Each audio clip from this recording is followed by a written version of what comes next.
Good evening and welcome to the Laughing Monkey Music Show. Today we have on Sean from King Buffalo. How are you? I'm doing great. Happy to be here. I'm happy to have somebody else in the mind, Sean, because clearly you're already starting off fine in my book. Yeah, but we might have a battle about how the correct spelling is. True, but as long as we agree I have the correct spelling, we're not going to have a battle. We'll agree to disagree on that one. Welcome aboard. I've been dating you guys probably past year, but more during COVID, I think it's when I discovered you, and I want a lot of people to check you out. You put out a lot of music in the past couple of years too during COVID. Actually, your would you call it your trilogy? Yeah. I mean, so it's actually been since early March of 2020. We've released four albums. We did Dead Star, which released right before the pandemic shut everything down, and then we released three records between then and September. I think is when we released Regenerator, which is the last one of the three. Which is great. What's crazy is also it's a lot of music to digest in a short period of time. How did it go for the fans? Because one of the things a lot of people are afraid of, like, did you want to release it? Some people were releasing it, but you've released more music during COVID than any band I've spoken to. So you win the award on that one. I mean, honestly, like we since we're so in-house, like we do everything so DIY, Right. we are able to do, we don't have to answer to anyone. There's no there's no label to say, actually, we think it'd be better if you did X or Y. If we want to do it, we do it. Uh, Right. and so we were lucky in that regard. And we wanted to make sure we stayed busy. One thing we didn't want to happen is we didn't want to, take the time off from touring and then, you know, hopefully this never happens again. And fingers crossed we never have to take 2 years off of touring, Right. however long it ended up being. But we wanted to stay busy and make use of the time that we had. And that was the way we ended up doing it. It definitely, writing set lists is a little more challenging now. Right. That was my next question. I'm like, how did you decide? Because you had 4 albums worth of new material that the fans haven't heard. Yeah, we essentially doubled our catalogs, you know, since COVID started. But you know, it's a good problem to have. It's fun. We're able to change it up a little bit every night, so it's not too much. Keeps us on our toes, and also if people end up seeing us more than once on the same tour, they're not just seeing the same exact show You twice. could probably do like 3, 4 nights at this point with all new music every time. Do like a Grateful Dead thing or like one of those bands like Fish. We just go out there and it's like an entire differently set every time. Yeah, I You mean, know? yeah, there's Yeah. definitely a lot of material to pull from. And it's good. And there's no wrong way of doing it. That's why it's just interesting hearing how you guys did it because as a fan, of course, it's great to get all the music and you're already trapped. But I know like if a band's like tied to a record label, the record label has plans because it's a budget, it's a this, it's a that. It's a different animal. For sure. Yeah. But you guys have your own model, which is kind of the model of a lot of younger bands and older bands that have been able to break free or the labels have changed and they can move forward with this kind of independent thing now, which gives you Yeah, this freedom. we've always been pretty much on our own. So I mean, we have a really great working relationship with Stickman Records out of Germany. Um, and it's really like they just kind of handle a lot of our distribution stuff and in the EU, because obviously shipping and everything from the States to EU is just Right. ludicrous. Insane. And then saves fans from having to pay like exorbitant like import taxes and stuff. So we have a really great relationship with them, but it's really outside of that, like we don't have anyone to really answer to. Um, so we're pretty lucky in that regard. And I'm not, it's not to say that we won't ever, work with the label or anything. We just haven't ever had the right offer, so we've just always done it ourselves for Well, it's now. just smart to hold on to your own stuff as long as you can, unless you get the right offer where you're still in charge of everything, you know? Yeah. I mean, it just, it just comes down to, there's obviously a lot Well, of. growing up, how many behind the music did you watch growing up going, whoa, I don't want Oh that to yeah, happen, right? the horror stories of bands getting screwed over by labels is super long. And we've had friends that have experienced that. And fingers crossed, we were lucky that we never had to deal with that. Oh, and you probably make more money too doing it this way also. It allows you to do your own schedule and everything else. Who's doing all the artwork too? Because it's all The artwork gets done by a bunch of different people. It depends on the project. For this most recent for Regenerator, I actually yeah. oh I'm shoot looking at it right here on the side. It's have a big screen. I'm looking at. I love it. of the artist. We found him on Instagram actually. We had tapped someone else to do the art for that record, and then at the last minute, it just didn't end up working out. They weren't going to be able to meet the deadline. So we started panicking, and we were just searching for artists, and we stumbled across this What's stuff. fantastic is, well, we can actually, I can edit that part out anyhow. But so you got an artist from Instagram. We can track down who they are from, obviously, by looking at the web page. Where you come up with the themes? Are you approaching an artist with an idea, or are you giving the artist saying, "Hey, here's my music"? Because everyone has a different way. Some people have like an artist they always use for their shirts and their albums, and the artist kind of knows the band, their friend. They kind of get the concepts. But with this, obviously, it sounds like you do it a different way. Yeah, well, it also, again, it really just depends on the project. Regenerator was I think it was the work he already had made, and we found it and we liked it, and then we wanted, we thought it suited the record What would perfectly. you say is the most cohesive part of being like it's like a trilogy, the theme running between all these that you tied them all together with, like thematically? Well, it's definitely there's sort of like one protagonist throughout all three, and so it's Right. sort of different chapters of the same story. And I think of the first one, I guess kind of one way I've described it previously is each record is almost from same protagonist, but from a different perspective in a little bit. Okay. So sort of shifting perspective throughout the course of the three records, where the first Burden being everything's really up close. It's very like hyper produced, it's very intimate. Everything's sort of like the perspective of like in the mind of the protagonist. Mhm. Acheron sort of the perspective of sort of like floating through like a, I don't know, primordial soup or ethereal soup, right? So like it's very ambient. There's a lot of we recorded it in a cave, so there's a lot of noise swirling around. It's just very like sort of immersive. And then Regenerator is a little more of taking a step back, and where you're able to look at everything in front of you. So I've been kind of thinking of things in sort of those three records by like the perspective of the protagonist. That's really cool. It's really cool. Actually, that's a very good point. I want to step back. The cave recording. What the heck? That is awesome. Yeah, that was a crazy idea, and it was really cool. Were you guys sober when you thought, hey, it'd be really cool? And then you got there and you're like, this is gonna be harder than I thought. Oh, it was a logistical nightmare. So we're extremely happy with it. I never want to make a record like that again. Sounds good though. It does sound good. I mean, it doesn't sound like it was raiding a cave, but Yeah, it was pretty wild. It was actually my drummer's idea. He had brought it up, and we just kind of rolled with it. that's great. So people that don't know, and hopefully there's a lot more of my audience coming in and checking out. This is the second in the trilogy of the trilogy of the trilogy of music is recorded actually in a cave, and it sounds fantastic. And as they all do, but it's just a great fun concept to take you out of the normal process of recording and making music, and adding Yeah. another layer of creativity. I mean, we recorded it live in a cave in one day, where we got in there and set everything up, and we released a video with it. So there was a small camera crew, and it was a ridiculous idea to try to do in one day. But it is fun. And actually, talk about that your website while we're talking. You actually have a section in your website where it says bootlegs. Is that going to be a future? Is that actually we connected to some of this? I click on some of them. I'm not connecting to anything at this point. Is there a? Yeah, the links have been broken for a little while now. We just haven't been able to get around to fixing that and updating it. So, But it will be an active thing. Yeah. Check back on it.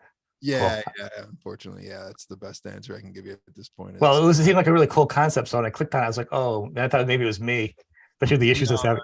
No, it's definitely something we've gotten a bunch of emails about. We just to go back and rebuild the links for all the shows. It's a lot process than just flipping a switch. Well, just people know, go back and check it out. Don't email them; they know about it, but go back and check it periodically. But you have a lot of other good stuff on your website. Obviously, the news, and the tour. And the big thing right now is actually your tour. You still have more. You have some more dates left. Yeah. You want to talk about some of these Start dates? up again on Monday or Tuesday, the 25th. We head back out on the road and work our way over to the West Coast. Because you want to do it because you're from Rochester, New York, and you want to be touring in the warm areas Yeah. during the winter time. That's way behind. Yeah. I mean, it's not too bad here right now. It's in like, it's mid 50s, so it's pretty nice out here right Not now. bad. Yeah, same here. I'm in New England, so it's Okay. I'm right outside of Harvard. So I mean, it's like but it's coming. Winter's coming, as they were saying, Game of Thrones. Yep. Um. So at this point with the tour, are you going to take a break and then do more touring on this and just keep going? You're not going to do like another album, right? You're gonna. We don't have anything planned right now as far as another album or anything goes. So we wrap up this year of touring. This is our last tour of the year. So I think it ends November 19th, and then we're done for the year. And then we have some stuff planned. We have a bunch of stuff that we're finalizing for 2023. Mhm. I don't know if I can announce any of it yet. I don't think I can do any. All right, I'm not going to twist your arm. Users. But it will be another busy year for us, with a lot of tour dates. No specific plans for an album right now, but that can You always never change. know. A weekend could come up and you could record another album in a Yeah.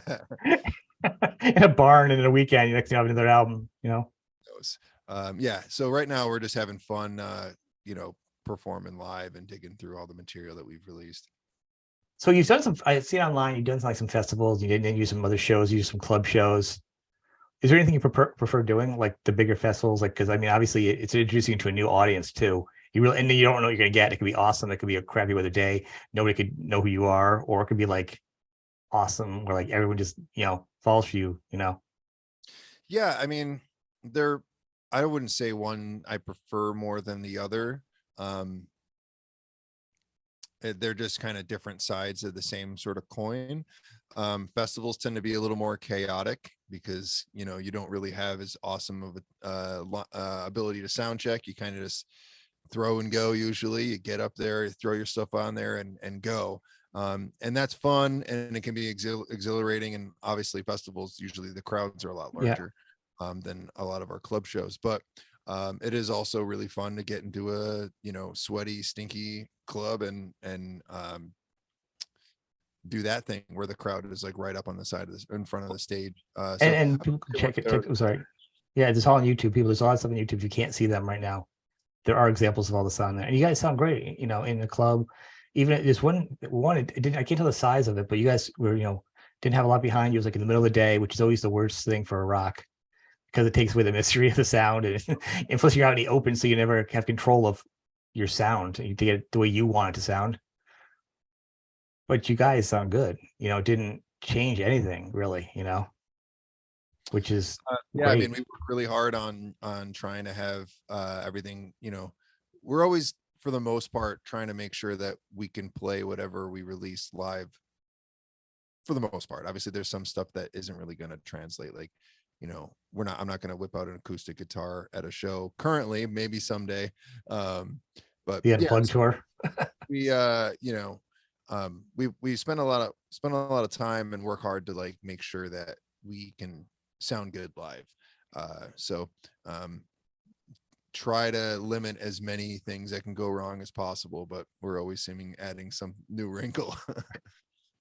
Well, you seem very comfortable in it, and that's what makes it really fun for a band, especially for a fan or a viewer. And it's very inviting for people that haven't heard you before to see a band that's that comfortable, and it makes the sound feel open, and they can kind of get into it. You know what I mean? It's not standoffish; it's very welcoming. The music is it is welcoming in a way. It has an ambient feeling where it's kind of just flowing, and it kind of I enjoy it. To me, I like listening to them being really creative. It feels very freeing to me. Yeah, I mean, I in the past I've described it a little bit as trying to sound like a warm fuzzy blanket in space, right? I like that. Try to have it just feel like very comfortable, and yeah. It works. It works. But to me, everyone hears different things. When I hear it, I'm like, it feels really, I feel like it's a good creative time for me to listen to that music. What are you doing for songwriting? Like, what's the process for songwriting? 99% of the time, our songs develop out of jam sessions. So there'll be, we our recording studio is our practice space. So we're pretty much Nice. set up to record all the time. And so we record all our jam sessions. I'll take them home. I'll start listening through to things and cutting stuff up and finding sections and smashing them together. And then I'll start sending them to the guys and say, what do you think? Then we'll start working on them from there. Once we get like the general arrangement, I'll start adding, we'll start working on lyrics.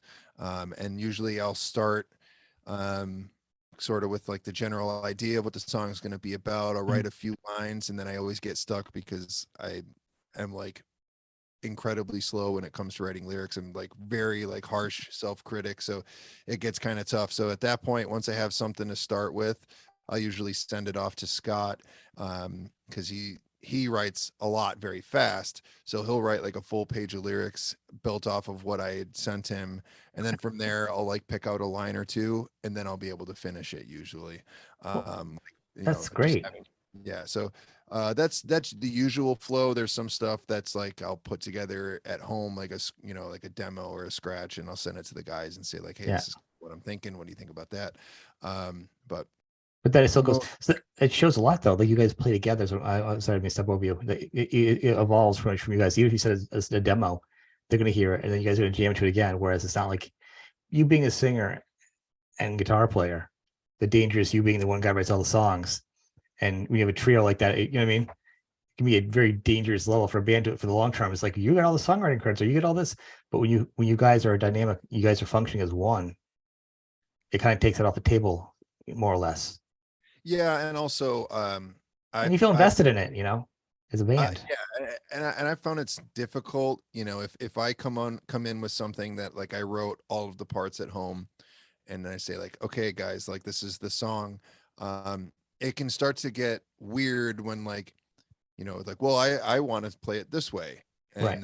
and I'm like, no, but like this is the song, like it gets to be weird like that where you want to give people room to like sort of come, you know, uh, do things their way. Otherwise, you can start to get into that awkward territory, So that I found it's like best to, if we can start with it as like a group starting point, it tends to be easier to shape it into something without there being arguments.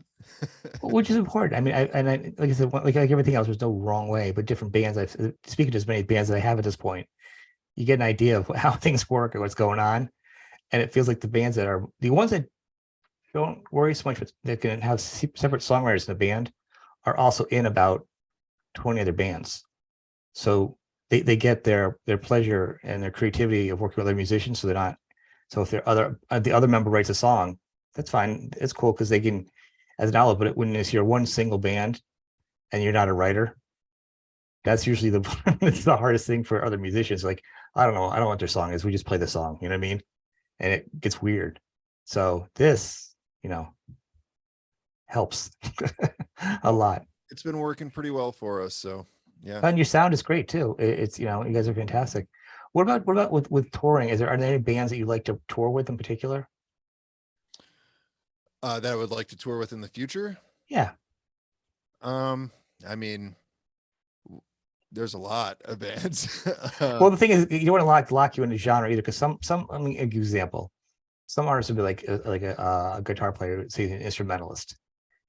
I know one guy. He's like, I don't mind to be, but if I had a choice, I'd rather do with a funk band and this band and that band and be the only guitar player. So it's a variety. And other guys are like, no, I'd rather be in a theme because I know my audience and it's coherent and cohesive. So for you, are you like kind of want to stay in your genre, kind of just want to go anywhere and try breaking down We like walls? all sorts of different stuff.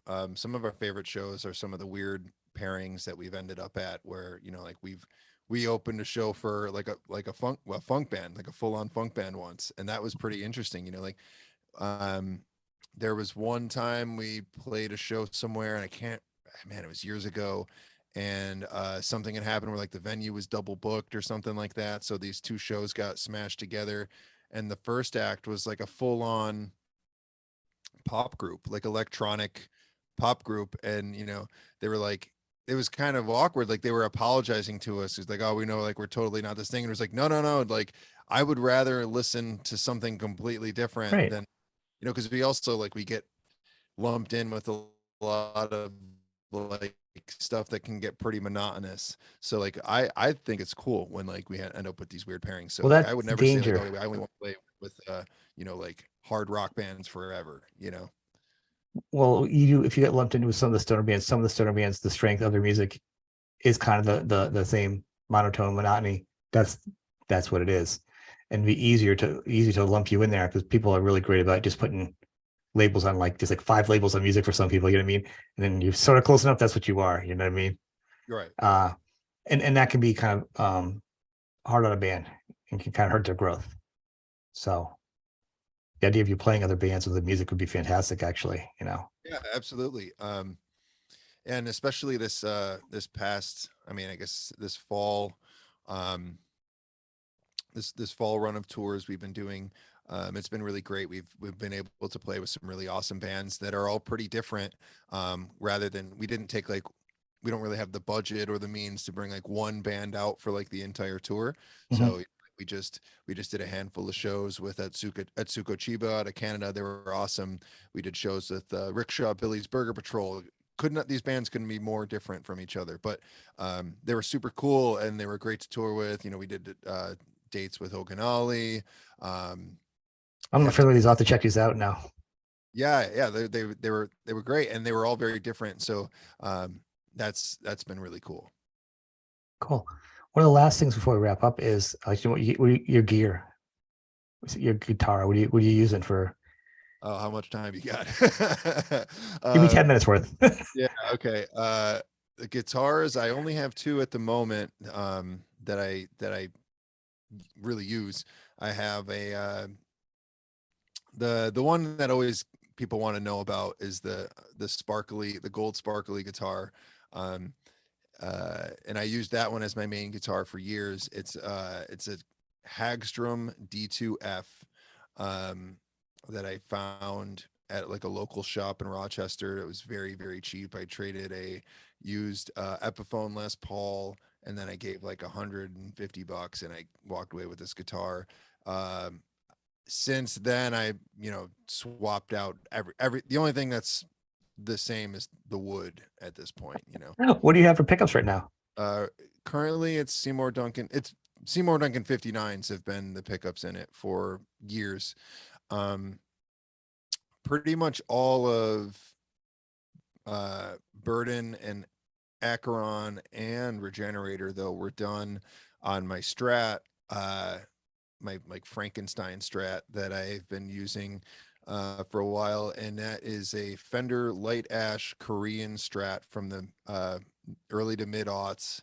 And that's another one where again the only thing that's original on it is the wood and the bridge. But I have two humbuckers in it right now, and it's a Pearly Gate set. Um, and Yeah, it's been great. That's been my main guitar really. You have your own sound, and that's why it's great, because I don't think there's anything like those. You've kind of create and found your own, which is fantastic. Yeah, and I'm putting together Better the watch part. those when you're on tour. Keep them close to you. Oh yeah, I mean, the sentimental value is very high for both of them. The Hagstrom might have to get retired from the road soon. There's starting to be some issues with the neck that aren't really going to be repairable. So I love that guitar. It might have to find its way to sitting in my practice room moving forward, but right now I don't have anything to replace it with. So I'm not like a guitar hoarder. I don't really have a lot of guitars. Yeah. I'm putting together a parts caster right now, which is going to be sweet when it's done, but I'm waiting on some parts to show up in the mail. I was hoping to have it done before this next tour, but It's gonna be tight because your tour it's starts. not gonna happen. No, I No. know it's not. The shipping says it's going to arrive the day I leave, so Oh, the parts I need. so close. Yeah, I'll monkey with it over the winter, and I'm really stoked on it. Get it going. All right. Hey man, I want to thank you. It's been awesome.